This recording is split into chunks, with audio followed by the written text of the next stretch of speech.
Hello, everyone. We're live. I am your host, Hillary Z. It is Thursday evening at 8 p.m. Eastern. Welcome to Aftermath.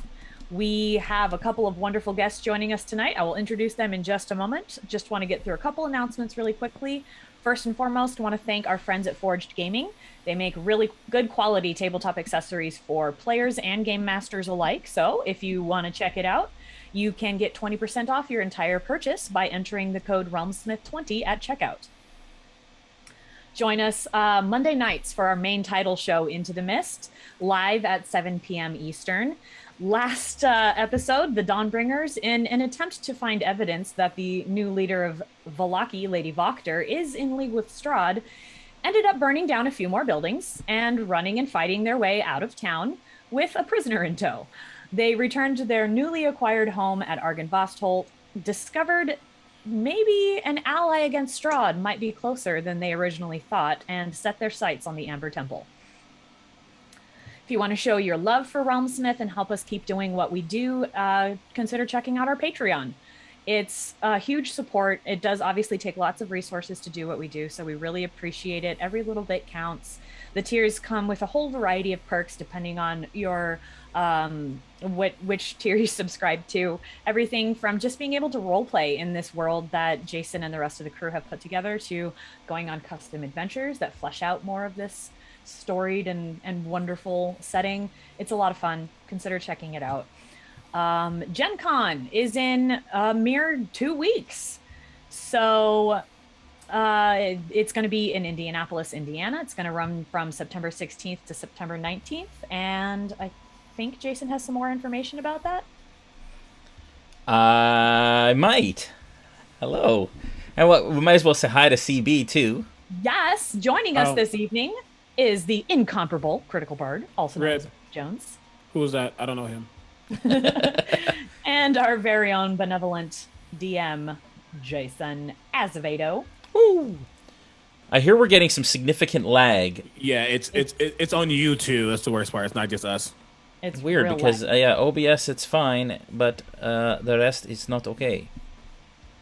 So I do not know what is happening, but I will try and sort it out. Yes, Gen Con. Gen Con is going to be awesome. What we wanted to get done there, we ran out of time. We're not able to get done, but there's some other things. I will still be at Gen Con.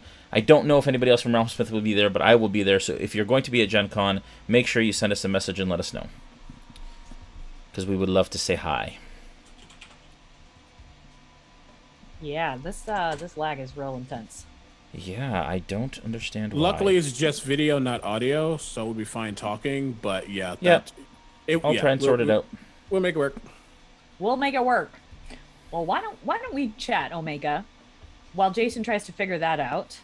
How have you been? I've been good. I was really busy. I was in LA for about a week, enjoying my time there a lot. Just needed to, do what I needed to do. But I really enjoyed it. I had a good time. I've been busy doing a lot of different work offline. Got some projects coming up. I can actually do some theater again. Yes. Other things I can't talk about because #NDA life. But no, yeah, and obviously there's been a lot of, crap, for lack of a better word, when it comes to the streaming community, specifically a lot of marginalized creators. So just been kind of keeping some time to myself, and yeah, but I'm here. Amazing. We are so very happy to have you here. Do you mind if I ask if you were in LA for fun or for both project? Ooh. Nothing too I mean, I wish, but some of it was fun, some of it was having some important conversations. But yeah. Good stuff. Mm-hmm. Well, thank you so much for joining us tonight. Let's see here. Oh, you know what? While Jay's kind of figuring that out, why don't we talk a little bit about something I've been curious about. Noggins and you have mentioned a couple times now about the mission that you went on to Yester Hill with the Vistani. Mm-hmm. And as far as I'm aware of, we haven't really talked about what happened there yet. I don't even really know the details of what happened. So if you wouldn't mind giving us a little bit of a rundown of what happened on Yester Hill.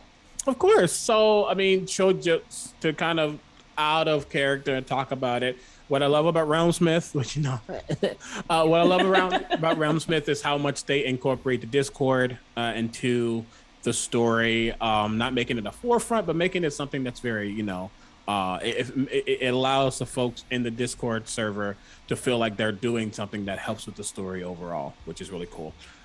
We decided that, I forget if it was the Master of the Realm or if it was Heroes. I think it was the Heroes. We decided that it'd be cool because they've been doing some stuff with the tree at Yester Hill for a while.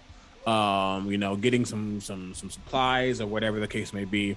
And we decided that the big climactic moment of it would be actually destroying the Gothias tree at Yester Hill with the druids. And we decided it'd be really cool if Noggins would help with that because, one, he's a druid.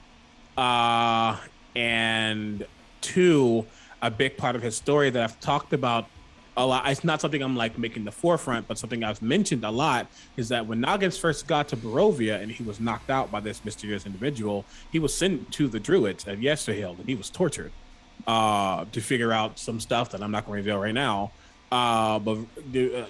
And after he wasn't needed anymore, he was then transferred to Baba La Saga and transformed into the goat that we all know.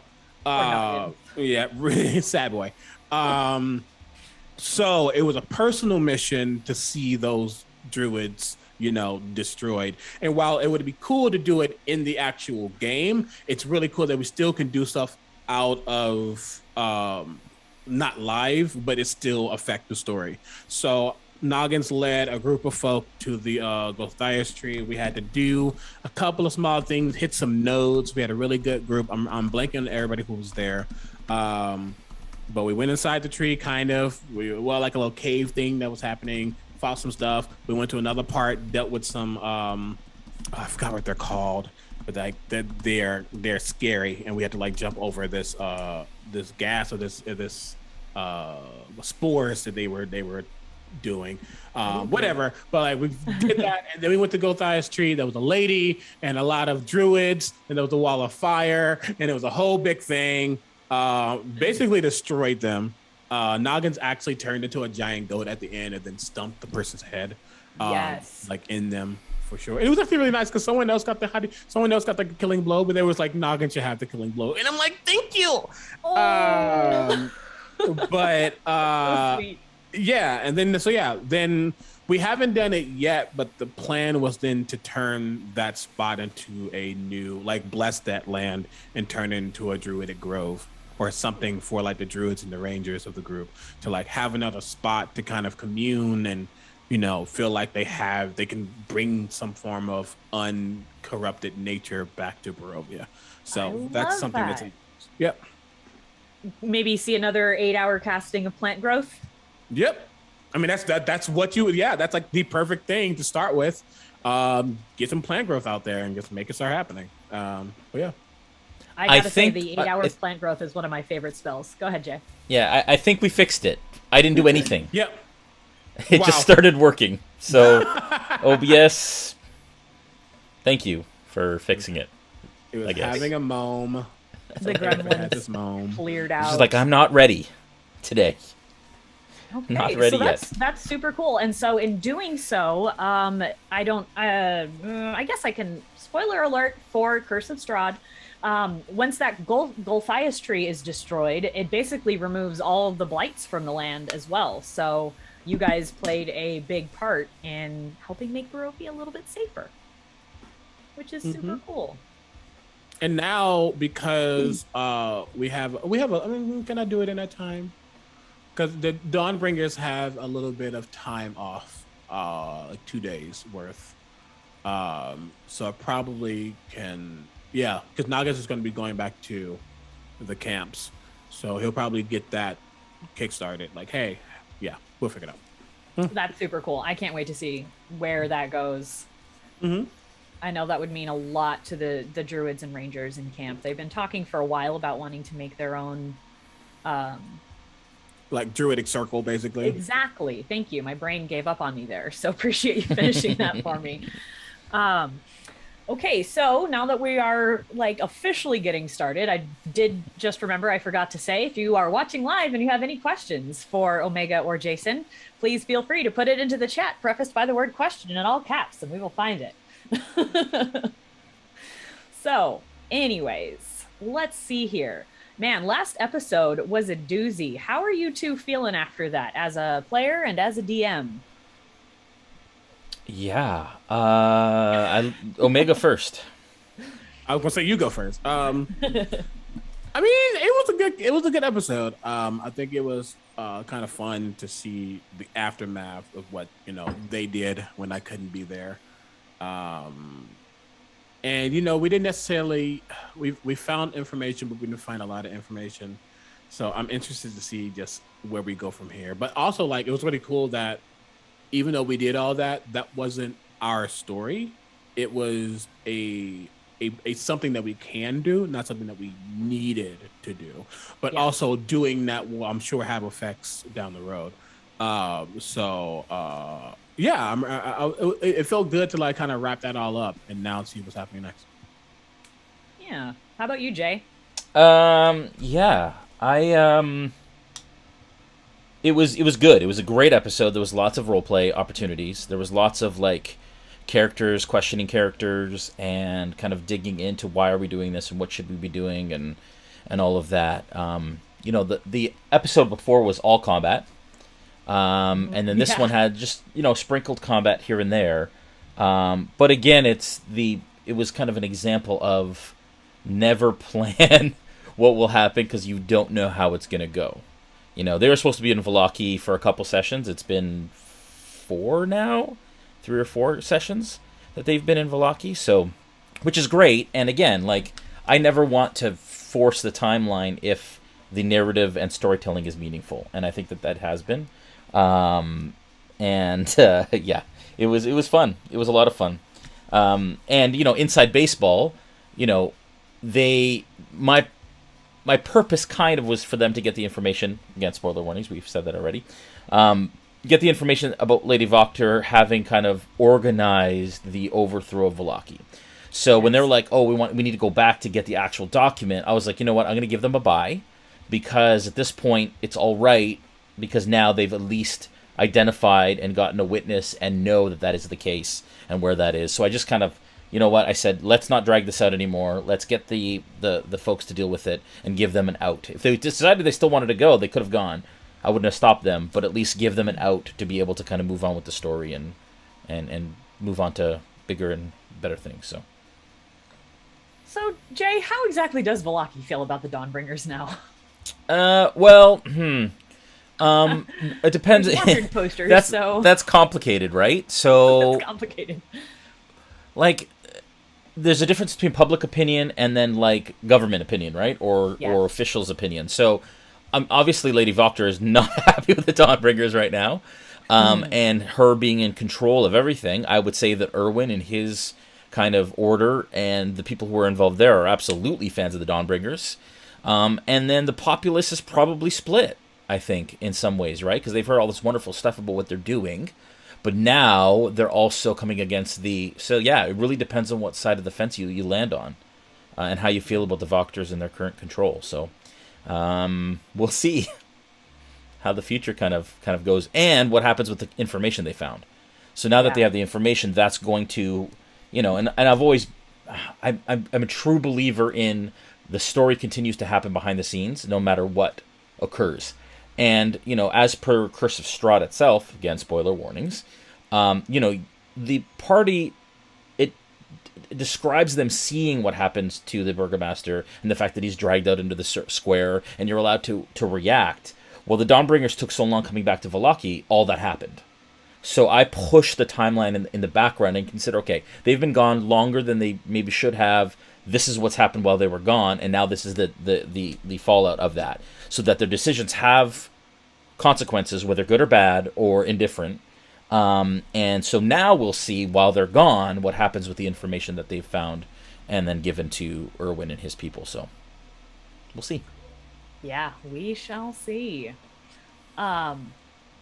I am curious, Omega, if you did in fact maybe reveal some backstory information with a quick little sentence that nobody seemed to react to. I will say this, and this is going to sound shady, and it's not meant to be that way. It's really not, but I know it's going to sound that way. I've hinted a lot of times, and it's never, no one's ever like took the bait, which is fine. And I'm not trying to hint it to be like, let me get the story point out, but like Noggins is so vocally active in ways that like he doesn't really think before he says sometimes. So yeah, it's just been kind of these moments where he said something and no one's been like, Noggins, what do you mean? But yeah, is that Dimitri? Is that I think that's yeah, no, Noggins. yeah, Really good at that. yeah, that was really good. But yeah, so there's been things that I have said, and because I've said it out loud, I'm not against saying it now. Yeah, Noggins isn't a satyr. Noggins became a satyr because of the magic of Barovia, and that was something I thought would be really cool. I haven't revealed exactly what, but yeah, he was elven when he got here. Yeah. Yeah. But no one has asked. Yeah. No one's really gotten into it. Yeah. I'm like yelling at the screen, like ask, come on, I want to. Well, so first of all, welcome to the cast of Realmsmith. Like, you know, we're 4 seasons in, and now they're taking notes. So, you know, I think that's just part of the experience that is Realmsmith. I think that sometimes when information comes across, it doesn't necessarily get picked up right away, and so that's just part of kind of who our party is and the way that our table works. We've seen lots of comments with people like, "What do you mean you didn't whatever?" or "How is nobody taking notes?" or whatever. It's just again, it's just the casual kind of nature of our team and how we do. But we're all learning and yeah. Yeah, it's interesting when information sometimes comes out and piques people's interest, and then what information comes out and kind of like gets passed over a little bit, or it doesn't register, or whatever the case may be. But yeah, I mean that's one of the hard parts about D&D is there's always so much going on, and it's hard to know like where your focus needs to be, and like, okay, is that really important? Do I need to focus on that, or is that just a red herring? Yeah. I'm very much intrigued to see. And this is the nature of being a very sarcastic, blunt individual. Not everything I say is negative. I'm just saying it. There's been a lot of like Falfer Travas focus in the last couple of episodes, most of season 3. No shade. So it's like, I'm like, yeah, I'll give that small thing just if someone catches it, they do. And if they don't, they don't. That's okay. I'm not mad about that. But yeah, so yeah, there's things, there's another, I've said this before and I will continue to say it. Having big backstories is great. Yeah. Nothing's wrong with having a meaningful backstory that when it gets revealed, it kind of changes your character from there. Like nothing's wrong with that, but I have been really enjoying having a character where, yeah, the backstory is what it is, but it just is. It's not influencing on a major scale who they are now. And that's very reminiscent of me. I have a big backstory that anybody else had that backstory is probably this big traumatic thing. For me, it's just like, yeah, that was the past. And now this is it. So like with Noggin, some of his reveals, especially the other reveal that I can't wait, if that ever comes out, it's not a game-changing backstory. It just is. And it's just going to be cool to see what happens from there. So yeah, that's that. I have a question for Omega actually, and I've noticed. Well, we'll see. You may not want to answer. I have noticed that Noggins is evolving. Yes, at first, majorly. And actually, we've never talked about this, and I've been meaning to talk to you about it, but we have it behind the scenes, so we'll do it live. And the interesting thing, is that at first he was kind of slow to speak. He was, I don't want to say, I'll say not dim, but just not picking up social cues or information, and obviously having come from a goat to a satyr, not being an elf anymore, and the intelligence difference that occurs from being a goat to then being a satyr and then coming into your own. And then I've noticed, especially in the last couple episodes, that you are being more assertive, that you have more of an opinion than you used to have as Noggins. Is that More sure of intentional? Is that natural? Is that something that you've planned? So both. And I say that specifically because, yeah, he does have an intelligence of 8. He does have that negative stat, but he has a wisdom of 20. Yeah. So, and I don't always like playing a negative intelligence as if you're dumb. And I use that word very specifically. Yeah. I don't want that. But for me, it was because even though he's speaking more, he still doesn't know everything. Yeah. But he's still very wise, so he has opinions about things. Those opinions might not be factual, but he does still have that. Right. So when he first, because when you meet him as Noggins, he literally just became a satyr from being a goat. So at the very beginning of his journey, he didn't really know what to say. He was trying to figure out what this was and try to understand this new brain that he has.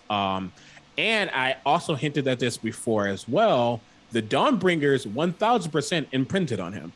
Like, he is learning this new world, even though he remembers what he was before, he's learning and incorporating what he has learned from this group. Yeah. And this group is a very loud, rambunctious group. Yeah. So there's a level of there was definitely a level of he's going to grow, and I didn't realize how much he was growing until the last couple of episodes. But yeah, he's definitely learning and growing and becoming more of who he is, and that's also me showing that you can have a really bad stat, really bad mental stat, and a really good mental stat, and how to balance that. Yeah, he's not the smartest, and I will never say he is. But he's still opinionated, and he has worldly knowledge that he brings down. Street smarts versus book smarts. Yeah, I heard it put recently that intelligence is not a sign of their capacity. It's just a sign of how much knowledge or how much information they've brought in. Yep. So it doesn't mean you're unintelligent. It just means that you don't have all the book smarts. Exactly. And he's not book smart at all, but he still knows stuff. And I wanted to build how much he remembered and how much he knew through that. And like I said, he would not have revealed he was an elf back when he first came out, because at that point he was a goat. He was a goat. Now he's a satyr. That's why, like, I will say this one thing. If you really want an idea of what the other plot is, go back to the first episode. It is very subtle, and I remembered that it was very subtle the other day. And I'm not gonna say what he said, or I'm not gonna say how he said it, but just go back to that first episode with Noggins and that first conversation. That's all I'll say. I think I know what you're talking about. We'll talk after. We'll talk after. Okay. But yeah, so yeah, I enjoy his growth, and I enjoy being able to have a character that's truly growing. Yeah. And he's going to continue to grow while he's in Barovia. Yeah. Yeah, I'm glad you asked that, Jay, because I was noticing that as well. Like, when Nagas first came around, he was very childlike and innocent and just like trying to absorb as much as he could. And now, like you said, he's more sure of himself. He's got an opinion and he voices it. How does he see the Dawnbringers? Does he see them as family? Does he see them as friends? It depends on the Dawnbringer. Yeah. Yeah. He likes Esmeralda and Sterling a lot. He feels Esmeralda and him have had a lot of chances to hang together and really get to know each other. And there's definitely a sibling vibe that he has with her. Even if it's one-sided, he feels close enough to just be kind of honest and just open and stuff. And we haven't really had a lot of chances to have some deep conversations, but we have had a couple. With Sterling, there's a level of, I think they're learning from each other. Like, I remember when actually something I think they bonded, or at least for Noggins, when Sterling asked him, "Can you give me a dream?" Oh that was so sweet. I can't wait to see what you come up with that too. And that's gonna be hard because Warfares can't dream. Nope. So they mechanically can't dream. So I have to figure out what that's gonna be. But it gave him something to think about in the future. And thus, again, I guess, and I think he feels comforted and protected when Sterling's around. Not saying that he needs protection, but he knows that Sterling is a protector. So there's that vibe. Kind of same with Dimitri. He's not as close with Dimitri, but he's not against having a conversation with Dimitri. Falfer and Travas.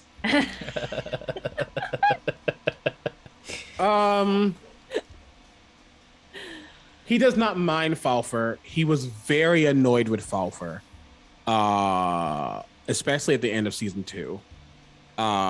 Very annoyed. Season 3. You mean last season? Sorry. Yes, sorry. Yeah. Very annoyed with just the need to continuously run off and do things and all this jazz. And it was we had just gotten done with the Stratstani fight and he came back and then he ran off again. It was just this whole thing. So, and there's a level of going back to him learning.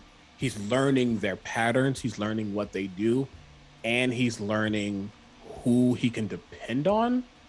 Not saying that he needs someone to depend on, but he's learning who in the group is going to be, because for me, I think Druid circles are all about that unity. You all have to be on the same page in some way, shape, or form to allow that that group to be as strong, and you're only as strong as your weakest link. And not that he thinks Falfer is a weak link, he thinks he's weaker than the other ones. He's certainly a wild card. He's a wild card, and wild card's gonna be scary. But he's also, but that doesn't really scare him. It's not the fact that he's a wild card. He's from the Feywild. Yeah, wildness is part of that. But there is an order to that chaos that makes the Feywild work, and he kind of is a little less so as of recently, but he kind of felt that Falfer was doing the most, and now he's kind of honing it in. Travas is a child, and Noggins does not care for that child. And I love David. But we had a conversation before. Oh my God, that made it worse. Before we went to the Burgomeister's place, we had a conversation. No, was it Burgomeister's place? I'm thinking. Was it before that? It was something. We had a conversation, and we were talking about why did that plan fail. And granted, it was because it was after. It was because Travas and Falfer had touched the dolls, and then the dolls were doing things that were not what's necessary. But we had, and look, this group doesn't plan, and we planned. We had a goal, and it could have worked. It should have worked. Travas had to be a child, go touch the dang dolls. Just going, and those small things do mess up the flow, right? So he was like, this should have worked. It only didn't work because of one reason. And, and they were like, but not everything is going to work. Not everything is going to be perfect. And Naga was like, I get that, but this should have. And then even after that, stuff was still happening. Noggins is just like, you're gonna be the reason this dream fails. You're gonna be the reason this dream falls apart, and I can't do that. Yeah. So I don't know what that character development is gonna be. So he's like the little brother that you're like, I don't know how to deal with you right now. And on top of that, Noggins has the highest passive perception in its party. So when they're like, you're Barovian, why are you doing this? Or you shouldn't be with this group. And he knows it's something more than just being a Barovian. He just doesn't know what it is. So there's a level of he's not trusting Travas, because each time Travas does something, it has made failure happen. So he's like, if we're going to get out of this dream, bruh, we got to work together, or I'm just going to polymorph you into a goat and let you go away. Like, that's where that Feywildness coming in. There's a little chaos there, and I haven't really been able to pull it out. But interesting. That's great. That's where that is. I love David. David's great. I love Travas. I do. Noggins can't stand him. Because it's Blinsky. Exactly. The Blinsky dolls. I thought that was hilarious. It was so funny. Oh, I see we have a couple questions here from our audience. Denying Wind says, is the blacksmith they captured the same as the one that appeared in the first season? Can we remember back that far? No. No, we can't remember back that far? No, it's not the same. The blacksmith we met in the first season in Valaki was female. Ah, okay. That answers that question. Julia Taylor wants to know, when they hit both places, were they hoping to find the missing son at all, the Burgermeister's son that went missing? I forgot about that. I don't. Omega probably has thoughts on that. I don't know. At least for Noggin's sake, I don't know. Like, he remembered the sons and stuff, but that somewhat became not the important part at that moment. So it was about getting information about Lady Voctor. Now, Victor, I think she's talking about Victor, though. So Victor is the Burgomaster's son, not the two sons that died. The one that got away. The one that was in your dream. Yeah. But was he the one in my dream? Was Victor in my dream? Yeah, Victor was. Yeah.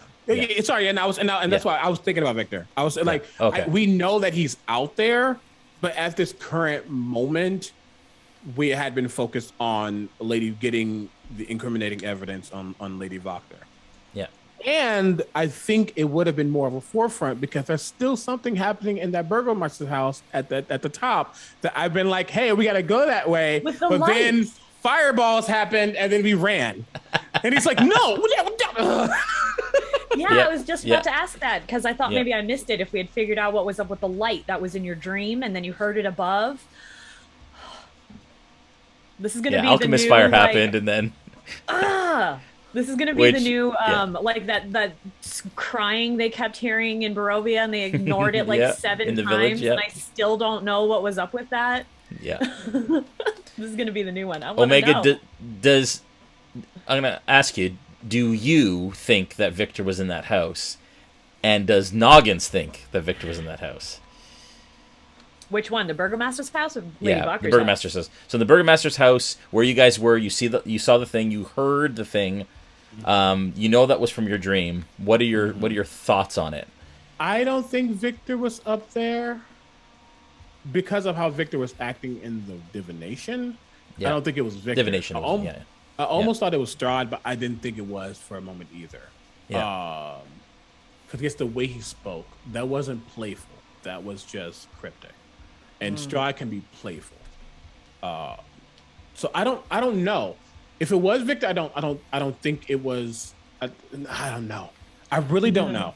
It's good. And Noggins truly does not know what was up there, but he was like, I know this is a direct tie. I guess I saw it in my vision. Let's go up there. Yeah.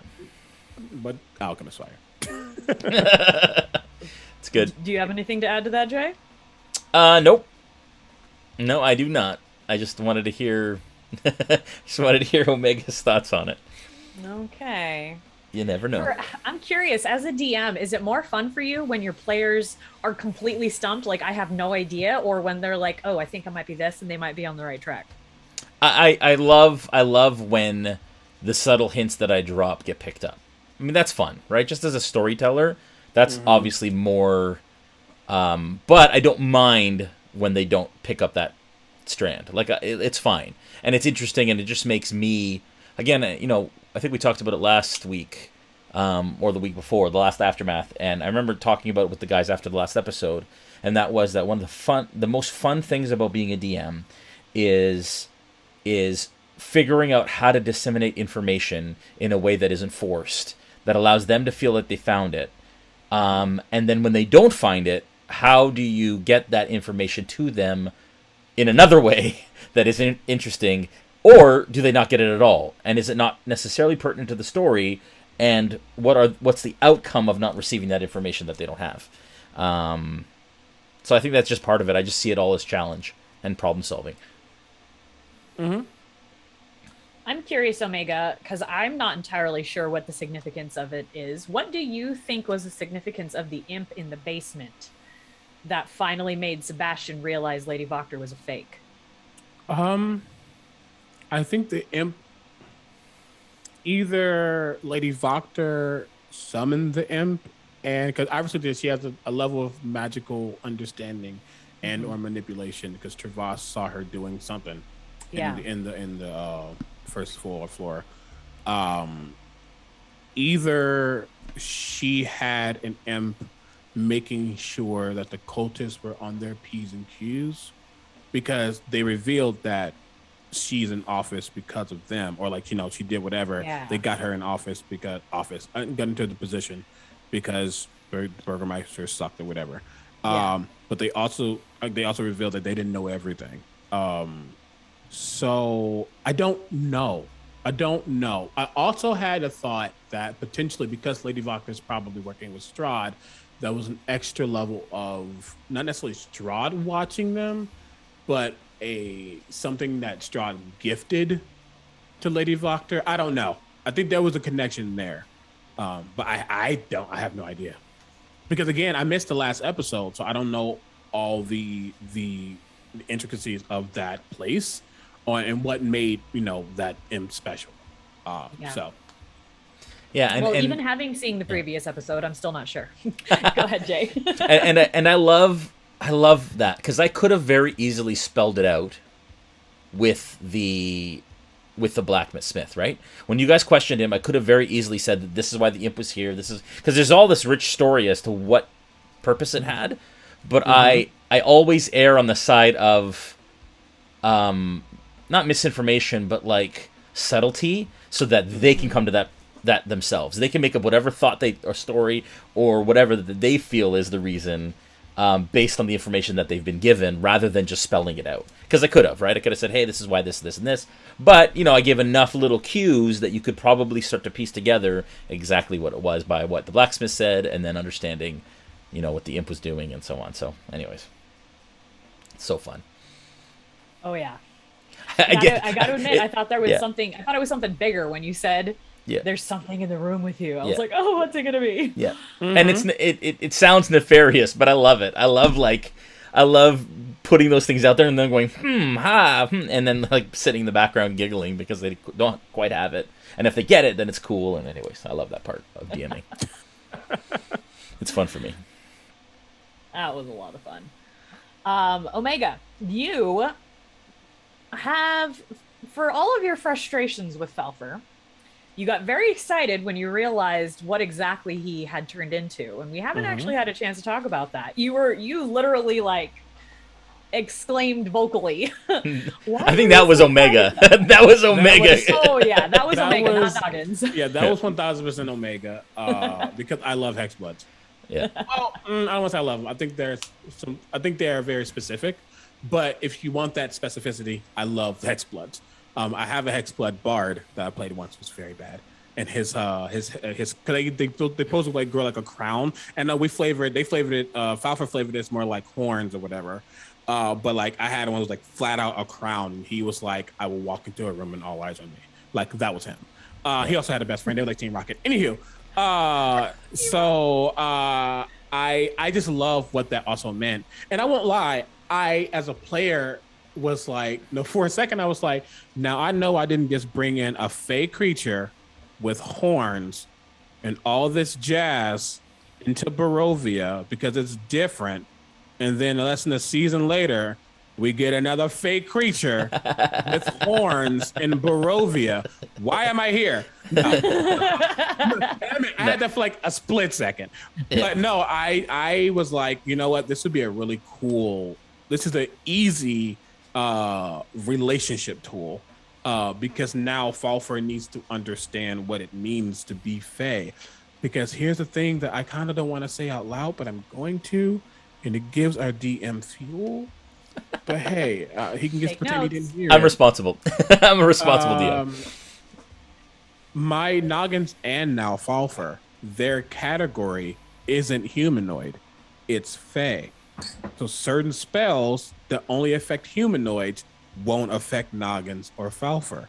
There's a lot of stuff that you can now understand. And I was like, this is a good kind of teacher-student moment, especially for the person who's less smart than you. So I was excited to see that potential just connection. Has it happened? Really? No, and that's fine. But it's always something there. Is he still teaching Falfer Sylvan? He planned to. How do you think that's going? Falfer has an axe again. Okay. Yeah. I mean, that's also a level of we haven't really had downtime either since we've been here. Yeah. Yeah. And you absolutely had a reaction when Falfer said what he did to Dimitri. When Dimitri basically told him, like, what's the point of you being here? You're not dexterous as an adventurer, and get you started. I knew that would get you going. I was not going to ask about that. Yeah, no, absolutely. I was going to ask about that. This show is about pushing buttons. When it comes to Falfer and Travaz, they've been like the problems thus far. So when he's like, "Why are you even here?" Noggins like, "Why are you here?" Banishment. You're lucky it doesn't work here. Like that's where he's at. Yeah, like 5 minutes after Dimitri just brought back from the dead this guy that they needed. I mean, not dead, but he was unconscious. But you know what I mean. Yeah, yeah. Oh. Yeah. And there's also a level of Noggins understands that he's the new one to this group. They have a connection, so potentially that's how they joke. He doesn't see it as a joke though. So he's like, don't be disrespectful. Like Kim Kardashian with the purse. Don't be rude. Like that's what he wants to be like right now to these people. Yeah. Like, how dare you? Yeah. So yeah. I am excited for next Monday because I believe this will be Omega's first time experiencing one of your narrative level ups. I Okay. think It so. will be, but we also won't be here next week, right?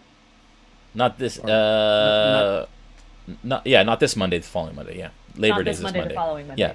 Yeah. Right. And everyone, we won't have a stream on Monday. Just for everyone's information. Yeah, it's Labor Day, isn't it? Yeah, it's Labor Day, yeah. Mm-hmm. Okay, yeah. Okay, so not this Monday, but next Monday. Darn it, I have to wait even longer. I know. So many things. So what was the milestone exactly that they reached to achieve that? For me, it wasn't so much, again, Curse of Strahd is all about, like, achieving certain things. And the not the issue, but the consideration for the last few episodes is what they've been doing is clean up that they should have done episodes ago, which is also why nothing has really been a challenge in Vallaki, because all of that stuff, even though I've upped it a little bit for entertainment value and some challenge, it hasn't been. Like, they destroyed those cultists in no time. They one person got hurt, and that was by design.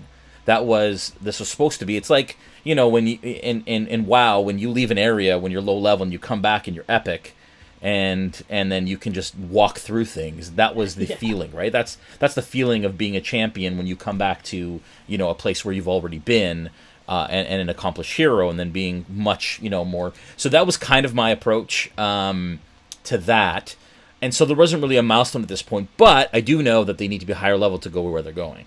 So that was more the consideration. It was like they've done a bunch of big things. It's about that time, and where they're headed, they could definitely use the extra level. So that was my thought process. Are you excited for heading over to the Amber Temple, both of you guys? I'm pumped. So, as I've said before, because I was originally playing Godfrey and not Noggins, and I was just going to be a 3-episode character, whatever, and be done. I haven't read it all. I'll say that, but I read a chunk. I have not touched the Amber Temple, so I have no idea what to expect. Yes, I'm very excited to find out what happens here. Yes. Well, yes, for the most part. Yeah. But I don't know what's here. I don't know about much past this. But then honestly, it don't matter how much I read, if I had read more, because as the DM, Jason's going to make the show and make this campaign be what it needs to be, not strictly following the module. So I'm excited. I'm very excited. Me too. Also, shout out to you for taking notes on Casimir. You gotta take notes. Yeah, No I love shade. it. That's good. No They shade. have to. Yeah, well, there's lots of shade. My players should take notes. I'm allowed to throw shade, especially note shade. Omega, what is Noggins? What's his not necessarily purpose, but his intention with the Dawnbringers at this point. Because, like, he's not invested, right? Like, he's not invested in what they've been doing for as long as they have. He doesn't quite understand Strahd, even, Steve. Steve. And kind of what he's done and the mission that they're on. And I don't feel like he has any sort of personal investment in doing what the Dawnbringers are trying to do. And he does think it's a dream. So I'd like to know kind of where he's at mentally when it comes to their mission, to their quest, and all of that sort of thing. Yeah. You hit it on the nail. He does not care about what the Dawnbringers are doing. Right. It's not to say he doesn't like them. I think that's more about character growth, right? Right now, I'll say right now. But he, like he said, he enjoys Sterling. He enjoys Esmeralda. Dimitri's fine, other two. But he is not invested on what it means to be a Dawnbringer. Right. He's not trying to be a hero. And I know there's been the slightly overarching ideal that they aren't heroes. I know that's that. But even past the definition, he doesn't care about that. This is a dream that he knows that's become a nightmare. And to break that nightmare as a dreams druid, it is his job to correct this. Because while nightmares and dreams go hand in hand, there's still a level of balance. And this is way off balance. Yeah. So he needs to correct that. And correcting that, he has now understood to do that, you have to take out the person having the dream, who is Strahd. So take out Strahd. And to do that, interesting. This group is probably the best chance at doing that. And it's not that he's trying to be like, you suck, you're good. He's just now realized this group is very capable. Yeah. Lighting the beacon, even though he didn't know about any of this because he was the goat. But lighting the beacon and, even doing the stuff with Strahd Stani, like all these things he's going, this is the best chance to break this dream. And it's what they want. Even though they're not saying that, they're saying, defeat evil and all that stuff. I'm Sterling Amalgam. Like they're doing that. It still means to him, they're going to help correct this dream. So I'm going to stay with this group to do that. Once Strahd is gone, I have no idea what his story is. Well, I won't say that. I know what he would like to do. He would like to go home. Who knows what's going to happen from there? Because there's also a plot element that we brought in as he got introduced. So it all depends on what happens from there. Because it is kind of a personal quest. Like, you knocked me out. I want to hurt you. You're the reason I'm in this predicament. So, it's not that he doesn't care about this group. He doesn't care about their own personal goals yet. He just wants to fix his dream. Very cool. Do you know who the person was that knocked him out? Oh. Jason, do you know? Do I know who the person who knocked Noggins out? Yeah. Okay. More to be revealed in the future. Yes. I have no idea. Yeah. Very cool. It's always fun to kind of get a grasp of like how much the character has been planned out with the player and then like how much has been handed to the DM to play with. And like, it's like, I think about mechanics versus story. Yep. He does have a very high perception. Could I reasonably say he might remember a face? Sure. But I also think this person, I'm stealing this from you, I think he hit him in the temple. Oh. You are out. So whatever memory he had of him is gone. or I'd say him, but I don't know who it is. Yeah. So, and that's also me giving that story to Jason. Shape that how you want to shape it. If I remember something, I remember something when he wants me to remember it, but I don't know. Yeah, it's great. Collaborative storytelling for the win. Mm-hmm. I love it. All right, my friends, I would love to keep chatting, but we're right at the end it's already of the done. hour. Wow. I know. It that went fast. So fast. It did go fast. Really, really fast. So, as usual, before I do my thank yous, I like to open the floor to my beautiful and wonderful guests to talk about any upcoming things they're excited about. So, Omega, what you got? I'm doing like 3 things tomorrow. I don't remember what. But honestly, just look at my Twitter. And sometimes I put it in the Discord, like, hey, I'm doing this right now. So yeah, just look at my Twitter. I do way too much, which is At great. Critical Bard. At Critical Bard, yes. Critical Bard across all social media channels. Even my TikTok, if you have TikTok. I'm a mess on TikTok. So follow that if you want. But yeah, that's really what I'm doing. Too much good things to list. Jason, besides not having a stream next week. Yeah, I am super excited. Now, the fall's going to be redonkulous. There's a lot of trips that are planned. I can't talk about them all. And just this year, with D3 at Sea, which we're both going to be at, and with something else that we're working on that we're going to be together on, I'm actually just looking really forward to hanging out with Omega in person. That is going to happen very soon, and we're pumped and excited and head bobbing about it. It's like, honestly, I saw pictures of Omega and Nora and Matt together, and I was like, oh, I can't wait till that is able to happen in person, because you grow friends, and I mean, even yourself, Hillary, and me, and us, and the Smith Guardians, and the team. Like, I've never met any of you in person.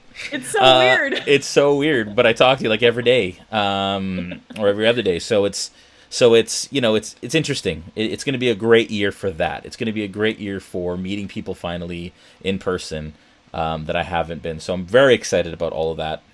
Gen Con's going to be fantastic. Going to meet lots of people there, and see lots of people there for the first time.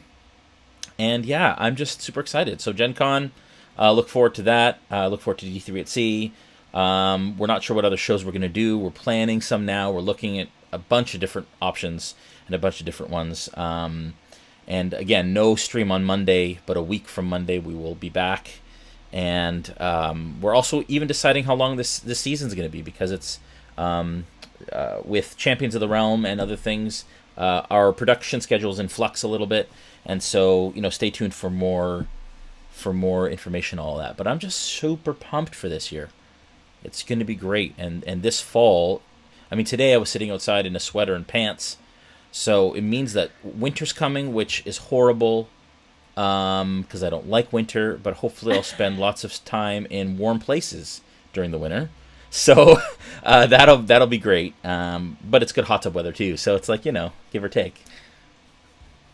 Mm-hmm. That's all. I'm just excited to get some rain to put out some of these fires, please. Oh, gosh. So many fires. Oh, that's horrible. It's not fun. All right. Well, on that positive note, I guess that's where we'll end the show. Sorry about that. It's going to be a great year. There's so many fun things happening. We're finally going to get to meet each other. Let's end on that. Yeah. So huge thank you to Omega and Jason for joining us today. Of course, huge thanks to our friends at Forged Gaming. Thank you for having faith in us and helping us do what we do. Big thanks to Jason for doing all the production things today. Thank you to the Realm Watchers, Technomancers, and Weavers of all varieties. Thank you, of course, to my fellow Smith Guardians for everything that you do. And of course, thank you to every single one of our audience. We appreciate each and every one of you. And we will see you not this Monday, but next Monday as we venture back into the mists. Bye! Bye! Oh yeah, that's my cue. Oh no. I just totally no. locked myself out of my machine. Hang on. Oh no. Panic! It's not. Oh no! And I'm trying to put my password in, and it's not working. And Jason's turning red. Oh my gosh. Can you actually see me still? Yep. Or did everything go dark? We see you, but not me and Omega. Oh no. There. All right, bye. And we're back.